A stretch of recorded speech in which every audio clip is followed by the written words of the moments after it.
hybride bokk na justement mu nekk soutien à la candidature de Macky Sall bu la ñu ñëw ci grand oral bi mais je pense que là c'est important pour ñu wax ci mooy que ni li nga xamante ni si moom moo nekkoon dañoo gis ne dafa bari ñoo xam ne des acteurs majeurs la ñu woon ci langue politique que soit mu nekk des anciens ministres des directeurs généraux des PCA des députés ñu mel noonu ñoom ñëpp justement taxaw ngir soutenir Macky Sall bu ñu ko xaymaa mat na 280 et quelques personnes mais surtout aussi Seydi Gassama dafa def benn poste di attaqué mu wax ni justement li nga xamante ñoom ñooñu amuñu benn crédibilité ngir soutenir Macky Sall ndax ñoom ñëpp nekkoon ay anciens ministres wala anciens parlementaires wala directeurs généraux ñoom ñëpp ay complices woon ak Macky Sall ci dérive yi nga xamante ni si mu ngi doon xew ci réew mi alors la posture de Seydi Gassama ci li nga xam ne moo nekk la candidature de Macky Sall ban jàngat nga ci def justement. Seydi Gassama dafa iñaan man maa koy wax.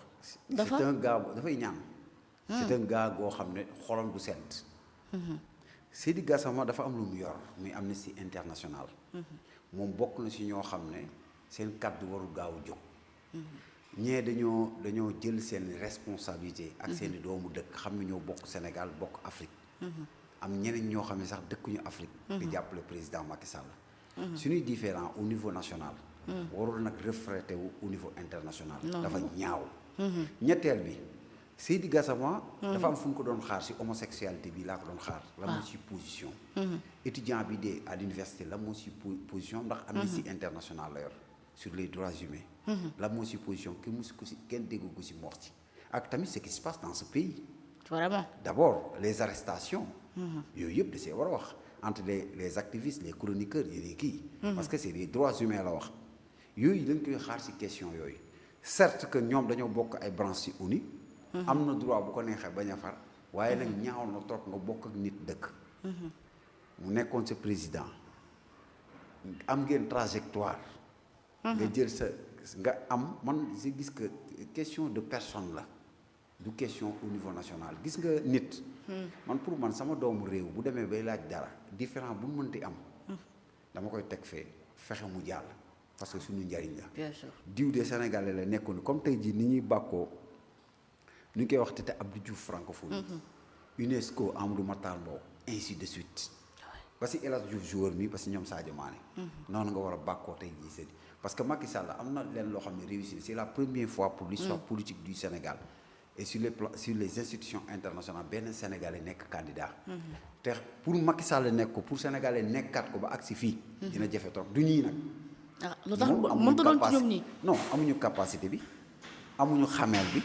amuñu parcours bi te nii ñuy doxalee gëwuma ni sax ñeme nañ bàyyi ba pare di dem sax day laaj ay institution moom Seydi Gassama xam nga lu ko waraloon mooy def comme Alioune Tine loo ko mënti waxal. divergence day am loo ko mënti waxal. ak lu mënti am moom jël na responsabilité am xam ni Sénégal moo laaj. Afrique mooy laaj mu dem jàppale ko. bien sûr quant à nag di attaquer ay anciens parlements duñ waruñu ko tontu xam nga Seydi Gassama lu ñu ko war a multiplier. xool mbalit bi ñu yàpp ko fa dem toog. xool. mbalit bi. teg ko fa dem toog mais Seydi Gassama nag. non xam nga dafa am ñoo xam ne seen wax boo ko tontoo. parce que dafa am lu muy wut tontu la man sax dama ne woon dinaa bàyyi di waxi Seydi Gassama. benn waay la boo xam ne moom ak ay ñoñam seen xol yi dina gën a jeex Macky Sall mu jàll mu ñàkk jàll réussir na parce que dañu waxoon du nekk candidat nekk na candidat. dem na grand oral bu ñu fàttee ni Macky Sall borom xam-xam la. voilà donc loo ko xeeb borom xam-xam la.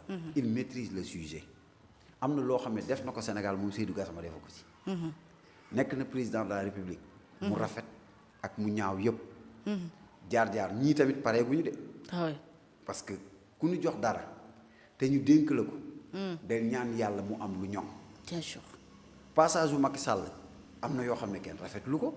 mais am na yenn yoo xam ne def na ko fi Macky Sall fexe na ba am yoo xam ne teg na ko fi. xam man damay njëkk di wax ma ne leen ñun Afrique dañoo war a basé wu su suñuy rivalité ak suñuy autocritique ak yooyu ci nan la ñuy defee ku nekk man suñu domaine bi ma nekk man gën fi compétent. vraiment man lu ma doon xalaat si ñii. ñu bàyyi coowu Macky Sall daan ne fexe na ba teg fi ay autorités dañuy fexe ba raw ko. français yi noonu la ñuy defante Mitterrand bi mu ñëwee. wuutu Valéry Giscard d'Estaing lu mu njëkk a wax damay xool li Valéry def ak Georges Pompidou ainsi de suite ma teg fi dara moo tax bibliothèque bi gën a ngand sur le plan culturel ak œuvre moo ko fa teg bi Chirac ñëwee en France su mu njëkk a def dafa nekk am naa fi ay prédécesseurs Georges Pompidou Valéry Giscard d'Estaing ba ci Mitterrand nucléaire France Sarkozy la diplomatie ba si tey Macron mii sax di kii nii am fexe na ba créer ay G5 Sahel fexe lu bari mu def ko si ku nekk da ngay xool nooy rawee sa morom mais pas looy delloo ginnaaw gën a dellu ginnaaw réew maa ngi nii tey jii ni mu meloon 2023 ak lu mu metti moo tax ne tey ñi ngi jëm tabaski Korité lañ jóge dama laaj ñi nekk si secteur yëpp ba xam ndax yëg nañ ko ndax yëg nañ neex réew mi di gën di dellu ginnaaw ñun ñuy continuer di coow dafa am foo xam ne bu ñu fa tolloo nag dafay laaj nag ñu delloo si waat xel yi delloo si waat xalaat yi am nañ ñenn ñoo xam ne seeni kaddu du kaddu buy defar mais kaddu buy yàqul te pourtant amnistie lañ ko jox moom si ñuy defar ñoŋalu ay nit surtout nag en Afrique du nekk moom waroon na bokk sax ñi li mu jàppante ak Macky Sall ñi premier porter cette candidature mais munu ko parce que dafa am différent ak Macky Sall. mais quel sont différent loolu la ñëpp laaj parce que dégg sax ban problème la parce que nit mën na jékki-jékki bañ la kooku moom kii mun si dara waaye nag day gën a sonn rek mais c'est pas la personne de Macky Sall c'est le Sénégal et l'Afrique et puis c'est bizarre mooy yow yaa ngi xulul nit ki du la tudd parce que nit ki dépassé na la Macky Sall dépassé na Seydou Gassama fa mu toll Seydou Gassama toll fa te du fa toll moom ak Macky Sall Macky Sall dépassé na ko buñ dee génération moom dépassé na ko moom lu mu war a def mooy na xool amnistie bii nga xam ne yàgg na ci relève bi nu mu koy joxee pour des jeunes ñëw jël place am Macky Sall ñëw na yor réew mi deux mandats mat na mu dem ay jeunes ñëw moom it na fexe ba amnistie comme ni Alioune Tine def ñeneen def ko mu jox amnistie ay jeunes te jéem a xool nu mu bindee ay mémoire am ak moom ay jaar-jaaram loolu mu ëpp préoccupation muy ñëw di xeex ay candidatures yoo xam ne c'est pour l'Afrique et c'est pour le Sénégal c'est dommage c'est pas sénégalais Seydou Gass moo tax loo ci gis toujours du content foo ko fekk day mer moo tax ma ne c'est ñu mel noonu da ngay dajale rek la waajo waxoon ba mu kii nga dem këpp sa mbalit ba fàtte dem sa yoon doy na waar de merci beaucoup en tout cas c'est important pour ñëw ci loolu wax dëgg yàlla alors ci Macky Sall la ñuy desandi ak li nga xam ne moo nekk grand oral bi mu def bërki de mer xam na ni Macky daal dina séduire le monde entier ci discours bi moom tamit si tenir na ko ñu bëri jàpp nañ les questions ont été bien répondues jàpp nañ ni aussi amul benn pression vis-à-vis ak ñi nga xamante ni si xëy na ñoom ñoo njëkk a jàll ci Harold est-ce que li jot a jàll ak li Macky wax ci wàllum multilatéralisme li wax ci droits humains li mu wax ci li nga xamante moo nekk consensus maanaam boole li mu wax ci sécurité yooyu yëpp stabilité entre autres est-ce que jàpp nga ni vraiment li doy na pour mën a téye li nga xamante ni si moo nekk ONU. waaw xam nga Macky Sall surprendre nu ñuy bari mais man mënu ma surprendre parce que sénégalais la yàlla may loolu ora yàlla def nañ ko mës a may en commençant par Senghor Abdou Diouf Abdoulaye Wade ba Macky parce que Sénégal yi ils sont préparés dans ces genres de tribunes si on se réfère de Abdou Diouf à la francophonie tey jii Macky Sall man musuma am ay jeexi jaaxa sur ces questions orales parce que tàmm na ko Macky Sall a dirigé l'une des plus grandes institutions de ce monde l'Union africaine CEDEAO et deuxièmement que maîtrisé na nekkoon na président de la République parce que mooy premier diplomate certes dossiers yu bari xam na ko moo tax mooy dégg gars yi di wax ma ne leen peut-être que dafa nekkul agent wu Nations Unies par rapport ay Michel Bachelet par rapport ak Grossi et par rapport par Grispin mën nañ wutee foofu mais boo xool liñ koy dam ne bu dee toog rek ak ora ak maîtriser le sujet Macky Sall et puis Macky Sall boroom xam-xam la xam la moo lay wan ne boroom xam-xam la lépp lu muy wax da nga xam da ko maîtriser man ànduma ak moom mais si dama koy xool man jaaxaluma woon de mais xam naa ne les ingénieurs lépp lu ñu teg di ko wax sujet bu ñu maîtriser wu duñu si tâtonner du ñu def comme sama copain yi nga xam ne da leen leer ne sujet bi maîtriser wu ñu dugg si saaraan deuxièmement que am na leen loo xam ne nag réforme la au niveau de l'ONU apporter ci wax na ne dégg ko def parce que ONU bi ñu xamoon bu njëkk ak bii dafa wute parce que y a beaucoup de violations sur les chartes ak conventions yi yenn puissance di ko def maintenant li gën a tax nag africains yi waroon ko jàppale bu ñu xool les 70% des problèmes yi am dans le monde Afrique lañ koy si même ONU problème yooyu si Afrique la parce que y a beaucoup de crises yoo xam ne dafa am Afrique mooy crise sahélien yi les états du Sahel ñëpp xam nañ ni mooy le terrorisme nga ñëwati la génocide mun nañ ko wax sax bi am actuellement au niveau du Soudan ak yenn au niveau de Congo yi fay xam yëpp moo tax tey jii tous les Africains li ñu waroon def mooy manko ak moom. c'est dommage nag pourquoi Sénégal ñoom waxaguñ oui waxaguñ non. te gis naa ni opportunité bi Afrique mën a am pour mën a relever certains défis certains am na ñenn ñi sax ñu naan non ONU dafa nekk bi non ONU mën na amaat place am xam nga tax muy amaat place am parce que li amoon États-Unis li mu foogoon ni moo am ci monde bi ñëpp découvrir ni que loolu amatul. donc kon prochain secrétaire général de l'ONU dafa am benn chantier boo xam ne mooy des réformes. mooy d'abord sur le climat ñëpp xam nañ ni dafa am adaptation yoo xam ne dañ ciy dem et puis bul fàtte ni Macky Sall moom actuellement si sur les adaptations ak yooyu moom moo koy dirigé créé en 2018 par l'organisation Baltimore dirigé ko Macky Sall moo ko Macky Sall jiite na pacte de Paris pour les gouvernances et les peuples am na sujet yu maîtrisé sur le plan climatique am na yu bëri yoo xam ne sax Sénégal da ko njëkkee mooy d'abord la transformation des énergies surtout les énergies renouvelables nu mu defee sur le plan énergétique ba créé fi tey jii ñoom ñii di wax créé guñu benn centrale yi ñuy bàkkoo yëpp même les routes c'est Macky Sall fexe na ba def transformation si gaz pour mu dem soft power fexe na ba indi li naan photovoltaïque mooy l'énergie solaire fexe na ba éolien yi mu am lu mu si développé fexe na ba en 2014 ou 2018 Sénégal mi ngi woon si gap de 18% moom mu augmenté ko pour mën a xeex les gaz à effet de serre ak yeneen yu bëri permettre na ubbi benn voie pour Sénégal bokk ci pays yoo xam ne dañ leen di méngale si jamono ñi lu bokk ci ñoo xam ne dañuy xeex si wàllum climat ak yooyu yëpp ba mën a atteindre objectif ba mën a toucher ces fonds là ñu nekk ay renommé moom fexe na ba tegoon ci voie léegi nag li am mooy secrétariat général ñu jox ko mooy d'abord réforme yi mu wax mooy d'abord premièrement on sait très bien que la dette africaine c'est excessif ñu ngi si 1000 et quelques milliards de dollars nan la ñuy def soit ñu éponger ko wala soit la moitié nga xam ne les peuples africains dañu les pays africains dem nañ ba atteindre suñu dette boobu nan la ñuy def tamit waxoon na ko sur les projets ak tamit yu ñuy présenter au partenaire la durée le taux bi nga xam ne taux yi day gàtt nañ ko mën a àggee ba 50 ans ou plus troisièmement que nan la mën a régler les crises au niveau international on sait très bien que ne Macky Sall bi Ukraine ak Russie amee Poutine demoon na ba benn mois dafa tëx Macky Sall était le seul président boo xam ne dans un petit pays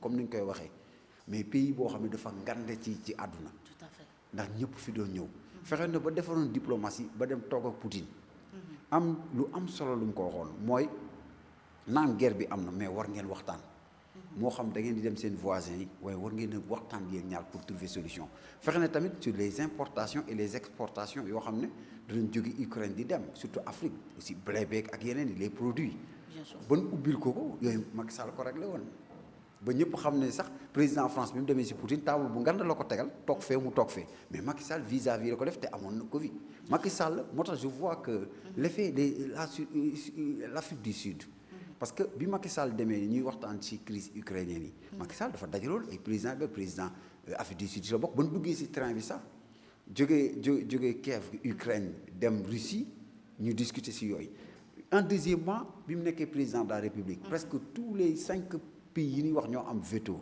au niveau du Conseil de sécurité mais ñëpp doon daagu Sénégal kii ñëw na fi de Barack Obama si Macky Sall la président chinois président russe le premier ministre anglais président France sax fi la dëkkoon bi ñuy toogee 2 ans kan moo fi daagu boo xamee wax diplomatie Sénégal kenn musuñu yàpp Sénégal dooleem si diplomatie la woon moo tax nag mën naa leen Macky Sall dafa am loo xam ne da ko bàyyi ak ñii Macky Sall héritage bi mu bàyyi ak ñaar ñi dafa diis xam nga am na loo xam ne boo ko yenoo te attanoo ko da ngay jeng ñii li mu leen yan moo diis parce que dafa leen bàyyi ak loo xam ne moo tax ma ne leen il faut que ñuy mais war nañ ko maintenir quand même au moins loo attention xam nga Macky Sall loo ko bañ nee naa leen héritage bi mu bàyyi ak ñii sur le plan économique sur en termes d'infrastructure ak de réalisation ñii mënuñu peinture lool mënuñu ko peinture dafa diis trop moo tax dañuy réer même sur des même bu ñuy wax gis nga dëkk mënoo ko tabax te leboo man dama gëm ni mën nañoo leb 50 000 milliards wala 100 000 milliards investir ci Afrique ba pare fay ko parce que États-Unis li mu am ci bor ñun amuñu ko. mais ñoom ñuy leb boobu léegi leb boo xam ne seen si biir la jëm da ngay leb pour consommer fay ay salaire ak consommer naan da ngay fay bor loolay leb ne toog ne amuñu marge de manœuvre sillon yëpp wane ne am nañ marge boo xam ne mën nañ ci lebe. c'est-à-dire que ñaar moo am. soit c'est les têtes de l'État qui sont vides. ou bien soit que ce sont les hommes qui l'incarnent seen tête moo vide. état mun na leb. mais ça dépend si yow na ngay amee maîtrise ça dépend si vision bi ngay am. état ñett ko jig ñett mooy Sénégal. moom nga mën a yoree Sénégal boo koy laaj war nga ko am. muy war nga am vision bu claire. war nga mën a concerté wu. te war nga mën a noppi. liggéey àndut ak wax. bu wax ci baree rek liggéey bi këpp. donc moo tax ma ne la ce Macky Sall. quoi qu'on puisse dire ak lépp ñu nuyu am na jaar-jaar. administration Sénégal moo ko meññi fii la jàngee. fii la juddoo fii la yoroo jàngee fi màggee fi ëpp leen cursus nag si poste yu jaar. te gëm naa ni moo leen ëpp xam-xam. parce que am na lu mu ree xam-xam ñu ngi koy saytoo. du si théorie si li nga def. xam nga Chine pour nga nekk fa président da amul pratique dal amul théorie. dal naa la nga pratiquer. parce que bu fekkee dañuy basé si xam-xam si théorie. man bu subaa ma liir téere yëpp ñëw toog xam nga mag bu baax daana wax naan. ñaar la ñuy àttee nit sëñ Abdoulaye mu ne ci jëfam waaye ci waxam duñ ko si àttee. parce que nit ki mën na wax ba pare bu jëfee nga rus. waaye nit bu jëfee nga xam ne lii jëf na man fi mu leen doon xaar mooy. gap yi mu leen bàyyee des infrastructures ak tamit des projets la ñu waroon ñëw bi ñu ñëwee. jéem a corriger lu baaxul. ñu tegg corriger li baax ñu ñoŋal continuer te ñoom dem si leneen. fexe Sénégalais seen nekkin rafet. tout à fait waaye bi ñu toogee ba léegi. franchement parler société bi de xaw ma ku ko yëgul balaa nga kaa xam nag gis nga dëkk ñaar moo koy symboliser. xar-xaru nit ñi dëkk boo dem nit ñi di tàllal xam ne dëkk boobu war nañ ko xoolaat. dëkk boo dox. demal xool la booy dox nit ñaa ngi ñaan fii bu guddee boo ñëwee. nit ñi restaurant yi ni mu meloon demal xool ko. économie buy dox place yoo xam ne c'est des restaurants si place da siy feeñ. tourisme bi day dox lépp dox xool secteur BTP bi ni mu daanoo ba entreprise BTP yu si bari ñu ngi réduire léegi nag ñoom dafa am gap yooyu lañ war a remplir. mais pas Macky Sall lii Macky Sall fexe na ba liggéeyloo dëkk bi. fexe na ba BTP bi fi nekkoon loo mënti wax chantier yi ñu ngi doon jóg. am na ay plans yu fi bàyyi muy PUDC Puma Promoville tegaloon nañ fi ba réaliser TER BRT ak des pistes et des autoroutes réaliser ne dans le domaine de l'électrification rurale ñaata village ñuy ñëw naan ay yow mën nga toog li Macky Sall réaliser si ay taal si ay village ñoom mën nañ ko taal ñoom si 2 ans. et puis toog ak enseignants yi naan li ma leen defal yow enseignants yaa ngi ñiy jëm grève nga defal leen ay portions yu ñu comprendre c'est-à-dire que dañu bëgg a indi benn régime de théorie. te pour man Sénégal dañoo toll ci ñun régime yu ñu yor. en Afrique pratique lañ war a def. d'accord man loolu laa gëm. les pratiquants ñoo war a gouverner le pays. les théoriciens. dem ci amphithéâtre yi jouer théâtre te lu baax la parce que c'est la culture. wane ni modéré ak yooyu bu ko defee foofu ñu placer leen foofu man loolu laa gëm. merci alors.